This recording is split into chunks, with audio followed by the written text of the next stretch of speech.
మనకి రీసెంట్గా ఒక ఇంటర్వ్యూలో చేతేశ్వర్ పుజారా రవిచంద్రన్ అశ్విన్ ఉద్దేశించి కొన్ని ఇంట్రెస్టింగ్ కామెంట్స్ చేశాడనమాట. అయితే అసలు ఏమన్నాడు భయ్యా అంటే, మరి ప్రజెంట్ ఇండియన్ క్రికెట్ టీంకి హెడ్ కోచ్ ఎవరున్నారు? గౌతమ్ గంభీరే కదా.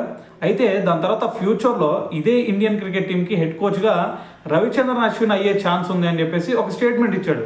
అయితే ఎందుకు ఈ స్టేట్మెంట్ ఇచ్చాడు అంటే దానికి కూడా ఒక రీజన్ చెప్పాడు.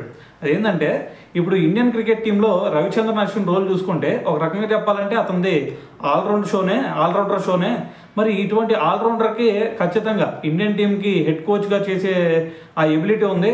సో కాబట్టి అతను ఖచ్చితంగా చేయొచ్చు అని చెప్పేసి ఒక స్టేట్మెంట్ ఇచ్చాడనమాట. సో దాంతోపాటు ఇంకోటి ఏంటంటే మన ఇండియన్ క్రికెట్ టీం తరఫున టెస్ట్ క్రికెట్లో అత్యధిక వికెట్లు తీసిన స్పిన్నర్ ఎవరు? మనకి అనిల్ కుంబ్లేనేగా. అతను ఏకంగా 619 వికెట్స్ తీసుకున్నాడు. సో దాని తర్వాత ప్లేస్లో చూసుకుంటే మనకి రవిచంద్రన్ అశ్విన్ ఉన్నాడు. అశ్విన్ ఏకంగా 537 వికెట్స్ తీసుకోవడం జరిగింది అనమాట టెస్ట్ క్రికెట్లో.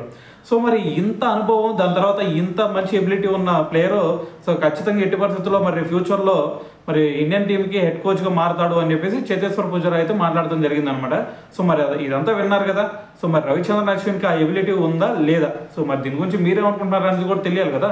సో కింద కామెంట్ చేసేయండి.